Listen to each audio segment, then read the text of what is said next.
chrétienne du Concile de Nicée par l'Église de Laodicée. Partie 1/2.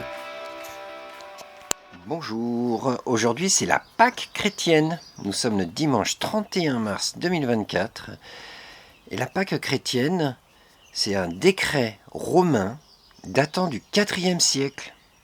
Alors selon Wikipédia, qui est un site assez répandu et assez connu pour que nous ayons tous une base à peu près commune pour avancer sur un même entendement, bien que Wikipédia soit critiquable, mais en tout cas c'est une source officielle largement répandue. Alors, Pâques est la fête la plus importante et la plus anciennement attestée du christianisme.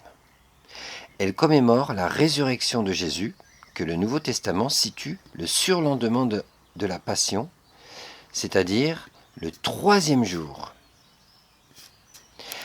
Un peu plus loin, dans Wikipédia, il est écrit aussi que, attesté depuis le IIe siècle, Pâques plonge ses racines dans la Pâque juive, ou Pessar, qui veut dire passer par-dessus. Pâques juive qui commémore la sortie d'Égypte du peuple hébreu. Pour les chrétiens qui reconnaissent en Jésus le Messie, Pâques commémore sa résurrection 3 jours après le dernier repas qu'il a pris avec ses disciples, que l'on appelle le Seder de Pessar, le repas de Pessar. Le Seder, c'est un programme, un ordre, c'est tout un protocole à observer. À l'époque de Jésus, à l'époque de Yeshua, ce protocole devait être plus simple. Maintenant, c'est un peu compliqué, je pense. Mais cela dit, ça reste quand même intéressant à observer. Voilà, alors soit c'était le Seder, le repas traditionnel de Pâques, ou la Seudat Mitzvah, c'est-à-dire le repas avant Ou juste après une ordonnance, avant un rituel à accomplir, comme par exemple le repas avant Ou juste après une circoncision, ou avant une bar mitzvah, ou avant un événement religieux, il y a un repas qui se fait. Alors voilà, parce qu'en fait, Yeshua, ou Jésus, n'a pas pu manger le repas de Pâques, puisque c'était lui, l'agneau de Dieu, l'agneau immolé à manger, hein, entre guillemets, hein. Il a été crucifié le jour de Pessah. Et normalement, le 14 Nissan, c'est là où ensuite, à la soirée, on va manger le repas. Mais lui, il était déjà crucifié, donc il n'a pas pu manger le repas. Donc il a dû le manger la veille. Et oui. Donc ça, c'est encore tout un sujet. Mais alors donc ça peut pas être le repas de Pessah qu'il a mangé avec ses disciples, mais c'est un repas avant une mitzvah, avant une ordonnance, avant d'effectuer un commandement, avant une cérémonie religieuse ou avant son sacrifice. Donc c'est une Seudat mitzvah, la Seudat de Yeshua, c'est ce qu'on appelle chez les chrétiens la Sainte Seine, hein, ou l'Eucharistie, hein, voilà, pour reprendre les termes aussi catholiques. Voilà, donc ça c'est quand même important de le savoir. Dans la théologie chrétienne, la mort et la résurrection de Jésus-Christ, Fils de Dieu, rachètent l'homme et le délivrent de l'esclavage du mal et du péché. Le sens de Pâques est la victoire de la vie sur la mort. Donc en fait, le message de l'Évangile, c'est que nous sommes délivrés de l'esclavage, du mal et du péché. Ben, ça rejoint ce que les Juifs commémorent à leur Pâques à eux, à Pessah. Ils commémorent la sortie d'Égypte du peuple hébreu. Et le mot Égypte, en fait, c'est une traduction, mais en hébreu, le mot, c'est pas Égypte, mais c'est Mitzraïm. Mitzraïm qui veut dire... Mitzraïm, c'est les limites, l'oppression. l'étroitesse d'esprit,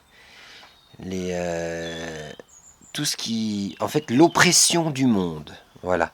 Donc on a tous ce combat dans notre vie, réussir à nous libérer de l'oppression du monde, ou de Mitzraïm, ou pour traduire en français, on dirait l'Égypte. Mais c'est pas le pays en lui-même, hein, bien que c'était là-bas, mais disons que c'est un code biblique. C'est pour parler de l'oppression du monde, de la pression sociale, toutes sortes de pressions qui nous font peur, qui nous oppressent. Ça, c'est le grand problème. Le grand problème. Et donc, en fait, la date de la Pâque chrétienne a été fixée par le concile de Nicée au premier dimanche après la première lune qui suit le 21 mars. Donc c'est pour ça que c'est en ce moment. Les églises occidentales, qui ont adopté le calendrier grégorien, célèbrent souvent la Pâque à une date différente de celle des églises orthodoxes, qui, elles, se réfèrent toujours au calendrier julien. Le décalage peut aller jusqu'à 5 semaines selon les années. Et selon les années, avec le calendrier hébraïque, rabbinique, juif officiel, parfois ça tombe le même jour, donc la Pâque chrétienne et la Pâque juive tombent le même jour, et parfois c'est décalé, comme cette année, la Pâque juive, la Pâque juive sera plutôt fin avril. Donc il y a quasiment en gros un mois de décalage, 4 semaines de décalage, et c'est pour ça d'ailleurs que ça m'a poussé à faire ces quelques recherches que je vous partage, parce que pourquoi il y a 2 Pâques alors qu'il n'y a qu'un seul Dieu?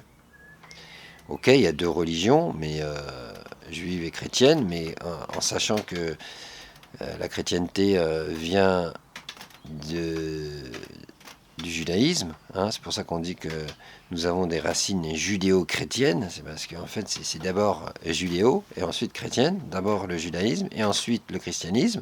Donc en fait le christianisme est censé être une extension du judaïsme, donc est censé quand même suivre le même Dieu, donc les mêmes ordonnances, les mêmes préceptes, et donc le même calendrier religieux, spirituel. Pourquoi, dans ce cas, avoir 2 Pâques différentes? C'est quand même assez bizarre, en sachant que la Pâque juive qui commémore la sortie d'Égypte du peuple hébreu, c'est une préfiguration de la délivrance de l'esclavage du mal et du péché que Jésus-Christ offre à la croix. Donc on voit bien que tout cela, c'est très similaire, et donc nous devrions fêter une même Pâque. Mais bien entendu, comme on le sait, il y a toujours des divisions, des séparations, parce que tant d'un côté que de l'autre, on ne reconnaît pas certaines choses, et alors donc, voilà, du coup, ça crée des problèmes. Mais c'est intéressant aussi de savoir d'où vient cette volonté et quel est le décret qui a permis d'avoir une Pâque différente. Eh bien, la date de la Pâque chrétienne est fixée par le Concile de Nicée. C'est toujours sur Wikipédia. Hein, au premier dimanche après la pleine lune. Donc ça, je l'avais lu. Et donc, voyons maintenant ce qu'est le premier Concile de Nicée. Eh bien, donc, c'est un concile général des évêques de l'Empire romain qui se tint à Nicée, aujourd'hui Iznik en Turquie, en Bithynie, du 20 mai au 25 juillet 325. Ça remonte, hein, sous l'égide de l'empereur Constantin Ier. Et c'est pour ça que Constantin est souvent nommé pour évoquer la séparation entre juifs et chrétiens. Parce que c'est lui qui a commencé à décréter, à mettre des conciles en place pour vraiment établir des nouvelles lois qui séparent les juifs des chrétiens. Ceux qui dominent ont le pouvoir de décréter, en bien ou en mal. C'est une loi de vie, et ce, dès l'origine. dans Genèse chapitre 1 verset 26, on voit comment ce décret a déjà lieu. Puis Dieu dit, faisons l'homme à notre image, selon notre ressemblance, et qu'il domine sur les poissons de la mer, sur les oiseaux du ciel, et sur le bétail, sur toute la terre, et sur tous les reptiles qui rampent sur la terre. Dieu créa l'homme à son image, il le créa à l'image de Dieu, il créa l'homme et la femme. Donc c'est pour ça que la femme est un homme. Et oui, et que l'homme a une partie féminine, comme la femme a une partie masculine. Ils sont un, ils sont appelés à être égaux à ce niveau-là. Et après, ils se complètent, chacun a ses qualités et, complémentaires avec l'autre. Dieu les bénit, et Dieu leur dit, soyez féconds, multipliez, remplissez la terre, et l'assujettissez, et dominez sur les poissons de la mer, sur les oiseaux du ciel, et sur tout animal qui se meut sur la terre. Alors dominer, une meilleure traduction serait, et soyez responsables. Voilà. On n'a pas à dominer dans le sens qu'on est des oppresseurs, des tyrans. Non, non, non. On est responsable de la terre, donc à nous d'en prendre soin. C'est très important. Hein. Genèse 2, verset 18, il y a un autre passage qui confirme cela. L'Éternel, Dieu dit, il n'est pas bon que l'homme soit seul, je lui ferai une aide semblable à lui. Donc l'Éternel, Dieu, forma de la terre tous les animaux des champs et tous les oiseaux du ciel, et il les fit venir vers l'homme, pour voir comment il les appellerait, et afin que tout être vivant portât le nom que lui donnerait l'homme. Et l'homme donna des noms à tout le bétail, aux oiseaux du ciel et à tous les animaux des champs. Donc l'homme décrète. Voilà, donc l'homme est appelé à décréter. Donc c'est normal que il y a des décrets qui se font et que Dieu permet. Parce que c'est la responsabilité de l'homme de décréter les choses. Alors idéalement, c'est qu'il décrète avec l'Éternel, hein, conduit par l'Éternel, béni par l'Éternel. Mais comme nous sommes dans un monde de péché, l'homme n'en fait qu'à sa tête. Et c'est pour ça qu'il y a des décrets qui sont pervertis. Et des séparations, des divisions, des oppressions, et tout ce qu'on vit, quoi. Tout ce qu'on peut subir sur Terre. Alors, exemple d'un autre décret qui explique aussi pourquoi la Pâque chrétienne est décalée de la Pâque juive, alors que normalement, une seule Pâque suffit, puisque c'est le même Dieu qui est invoqué, le Dieu unique, le Dieu d'Israël. Alors Israël, rappelons-nous que ça veut dire Yachar El, ceux qui sont droits. Yachar, c'est droit. Hein. El, c'est Dieu. Donc ceux qui sont droits, justifiés devant Hachem, devant Dieu, cela n'inclut donc pas les hypocrites, les infiltrés politiques. Dieu reconnaît les siens. Hein, c'est à chacun de discerner. Hein.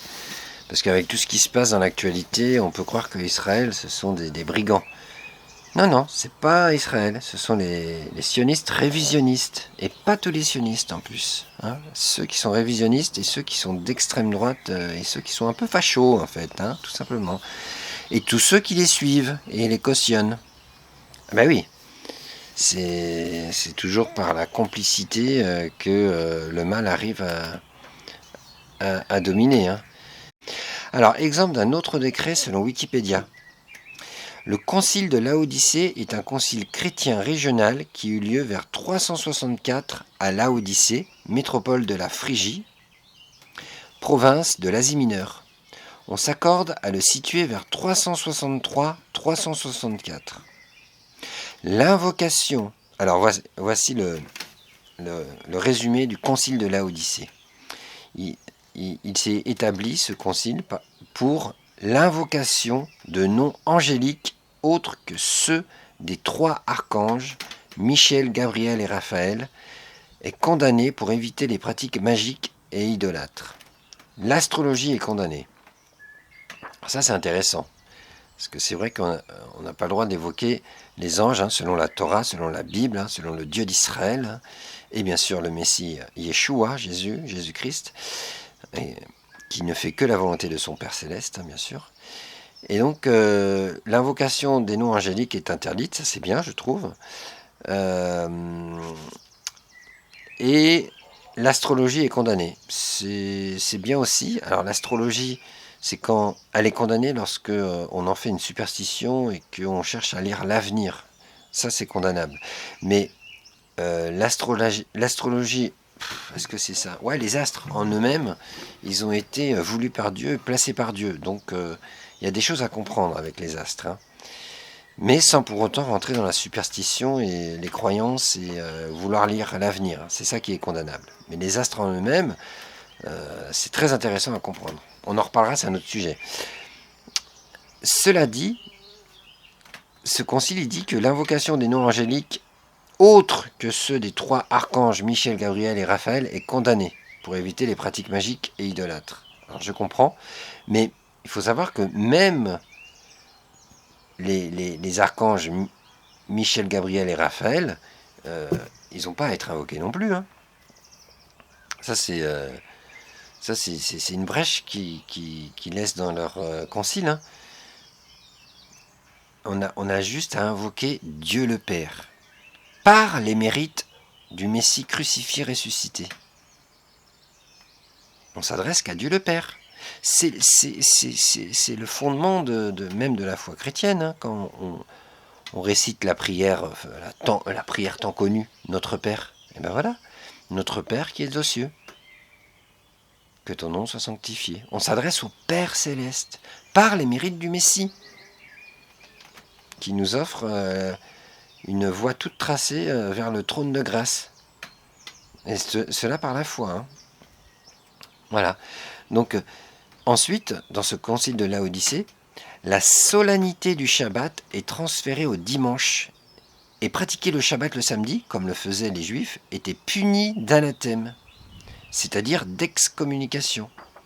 Et à l'époque, une excommunication de la religion chrétienne, c'était très compliqué, parce que c'était la religion qui dominait, parce que l'empereur Constantin l'a choisi pour aussi proposer des avantages politiques. Alors si on était excommunié de la religion chrétienne, on perdait beaucoup d'avantages politiques et sociaux. En fait, c'est comparable aux suspendus d'aujourd'hui. Hein, tous ceux qui ont été suspendus chez les soignants, mais aussi d'autres métiers, chez les professionnels de santé et autres encore, qui n'ont pas voulu se faire injecter là, le vaccin coco là.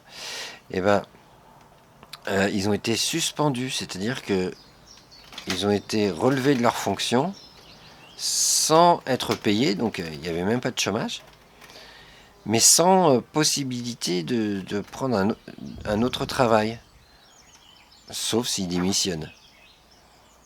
Non mais c'est fou, hein. Donc en fait c'est une persécution.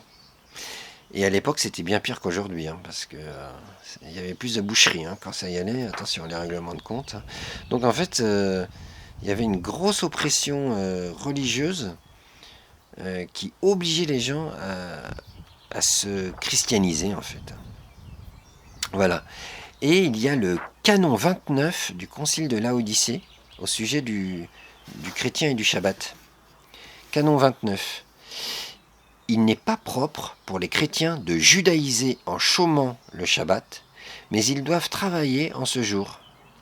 Ils doivent se reposer le dimanche comme les chrétiens, préférant ce jour s'ils veulent, sous peine d'anathème. Extraordinaire. La pression religieuse qu'il y avait. Oh là là là là. Donc Dieu ne cautionne bien évidemment pas cette division antisémite, mais il la permet selon la loi du libre arbitre. Et tant qu'une nation ne revient pas à lui, la bénédiction ne peut pas revenir. Donc si on s'entête à faire des conciles, à faire des canons, des articles de loi qui nous empêchent d'observer le Shabbat, et ben c'est sûr qu'on va pas l'observer, hein. Et de siècle en siècle, on croit qu'on n'a pas à l'observer, parce qu'après on ne sait plus vraiment pourquoi on ne l'observe pas. Et c'est parce qu'à l'origine, l'empereur Constantin, qui était un antisémite de première, a empêché l'observation du Shabbat.